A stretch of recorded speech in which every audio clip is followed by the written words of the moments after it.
In what ways can the plan by the federal government to sell off some national assets to fund the 2021 budget affect the nation's economic and financial health in the medium and long term? Joining us now from Arise Studios Abuja to talk about this and a lot more is Adakole Ijogi, National Secretary, Social Democratic Party.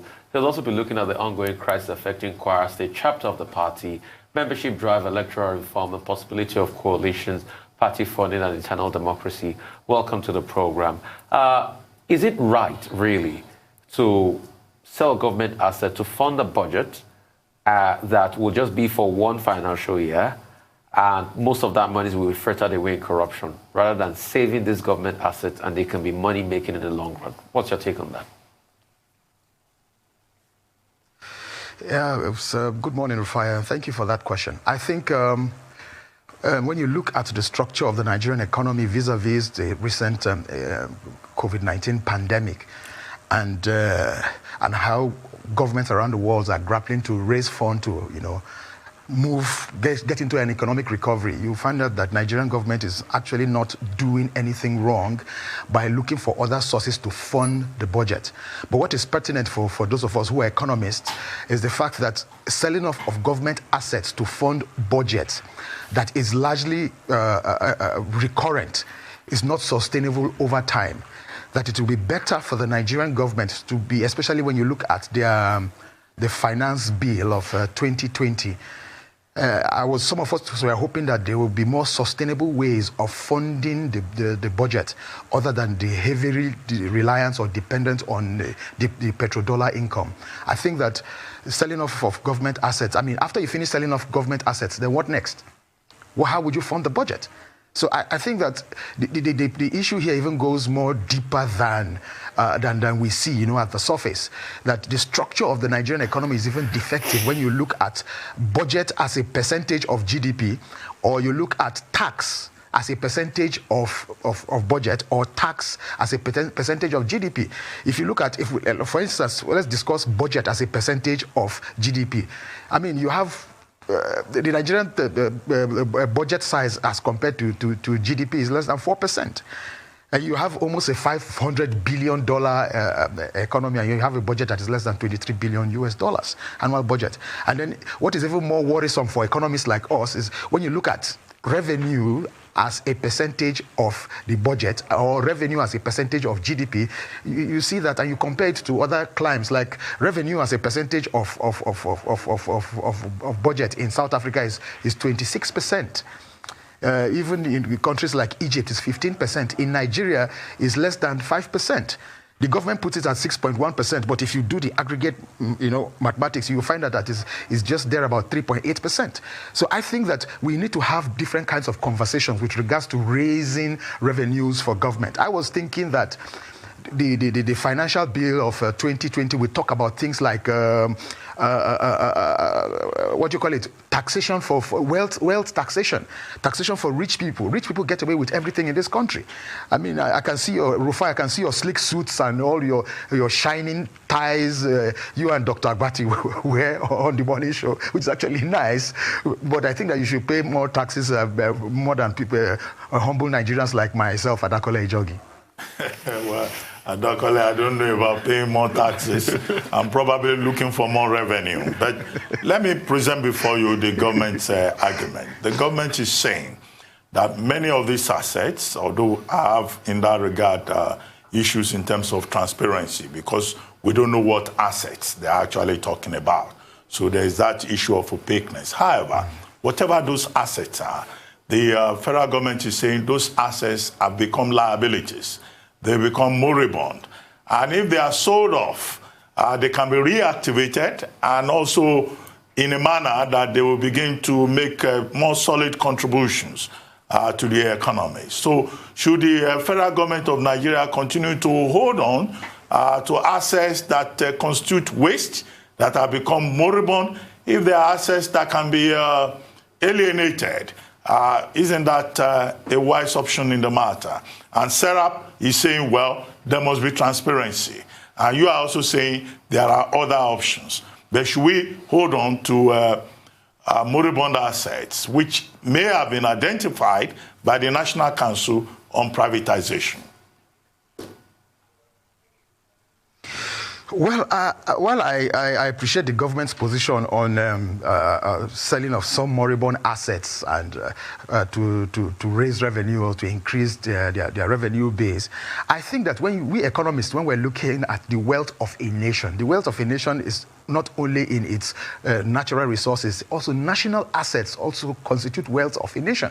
When the government is saying that they are moribund, yes, okay, fine. If they're not producing the desired output, or they have, or society has made it to overrun its course, or there are no tracks for the assets to be beneficial to the Nigerian citizenry, then I was thinking that the better or proper alternative to engage in would have been to sell these assets and then recommit them into infrastructural investments or social investments. But to say you want to fund the budget, for me, that is over 75% recurrent, I think you're just funding consumption, Dr. Abacha. I beg to differ. I think that we can do better with our choices with regards to how we fund national budgets or how we maintain our government assets or what we do with our assets. For one, I want to put it out there that selling national assets or depleting them to fund annual budget is not sustainable over time, and government must begin to look at other means. I mean, we have not reached, I look at crude, for instance. Yes, crude is a little bit unstable, volatile in international markets. Do you know that we have not been able to reach the threshold of 2 million barrels per day? Why don't you increase it? I mean, the Secretary General of OPEC is one of our own. Why don't we increase it to 3 million barrels per day? I mean, like I was talking about taxing wealthy Nigerians.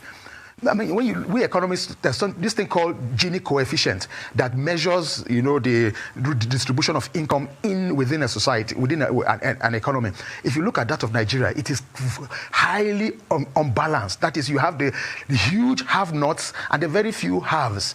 So it is to build societies. I think that we need to change our taxation policy so that, I mean, why would you have 5 SUVs, for instance? Or have a house in Banana Island, another one in Asokoro Extension, another one in I mean, this kind of Nigerians are all over the places. If we put a tax mix that collects more taxes from these wealthy Nigerians and redistribute them to other Nigerians, or even to fund the budget to increase government revenues, that will be rather a better way to go in the long run than depleting government assets. Well, there's the option of cutting cost of governance, isn't there? And why is that option not being explored? Well, cutting cost of governance, I think I beg to differ slightly. Mm-hmm. Yes, we have some agencies that are overlapping. Some of them are completely unnecessary. But if you look at other climes, like when you look at the US, you look at other advanced economies and how much their national they spend on the government costs, the governance costs, you will see that the problem with the Nigerian structure is not the huge governance costs, because if you compare what we spend on governance in Nigeria as a percentage of our GDP, you find that it is small. What is wrong is that we need to expand the Nigerian budget. The Nigerian budget, no matter how you do it, the Nigerian budget doesn't have the capacity to engender any form of development. The budget, our budget size as a percentage of our GDP is less than 4%.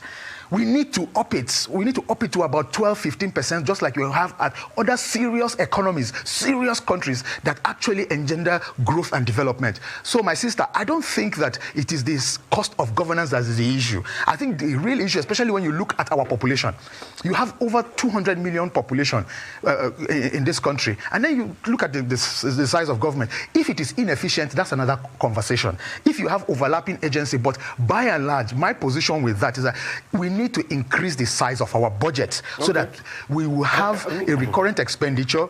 I mean, it's shocking you're saying that's not the issue when the recurrent expenditure is taking close to 30-40% of the budget. If that recurrent expenditure money was added to capital expenditure, I think the budget will go far. There's also something called diversification. What have we done as regards that? But I was shell shocked when you said the money that goes in cost of governance and recurrent expenditure is not the issue. I was shell shocked to my rafters anyway. But diversification, yeah. Rufai, don't be shocked. Don't be shocked. Just you do the beauty about this age is that it's an information age. We live in a knowledge-driven, economy. Just Google it. Budget size as a percentage of GDP. Google the US, Germany, and South Africa. You find the conversation that I'm making is in these lines. So the issue is how much this. Wait. The parameters are not the same. Yes, I agree. I agree. The parameters are not the same. Yeah. Yes, I agree. But anyway, you were talking about diversification. Now, let me pick on diversification. When we talk about diversification, I laugh as an economist because we tend to use the wrong nomenclature, the wrong word type to express what we are trying to say. What I think the Nigerian government or people who use that word diversification are trying to say is simple that we need to diversify our revenue sources, which is what I've been talking about on this morning show. When you say diversify the Nigerian economy has already been diversified. When we redebase our GDP, things like ICT, things like services sector, all of them popped up on our on the GDP matrix. So the Nigerian economy is already diversified. Yes, you have crude being the leading earner of foreign exchange, yes, but you now have other sources. Look at ICT in 2019 surpassed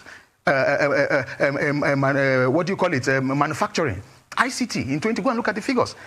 So I think that the Nigerian economy has already been diversified. What we need to do now is to diversify the revenue sources. That is, sources, income generating this thing for government. Because we need to build infrastructure. Government needs to fund itself. And this over-reliance or dependence on crude is something that is not sustainable. So I think that on diversification, you have agriculture, you have industry, you have services, you have ICT, you have manufacturing, you have tech, you have so many sectors popping up. Even Nollywood, when we redebased our GDP, Nollywood popped up. That is entertainment. So I think that the economy is already diversified. What we need to do is to diversify our revenue sources. Well, Adakole, unfortunately, we don't have plenty of time. I would have loved you. You've been talking as an economist. I would have loved you as the National Secretary of the Social Democratic Party, SDP, to talk as a politician. What the plans of your party are and, what your party is thinking about with regard to 2023. But we want to thank you for joining us all the same on the morning show. We look forward to another encounter with you. Thank you very much indeed.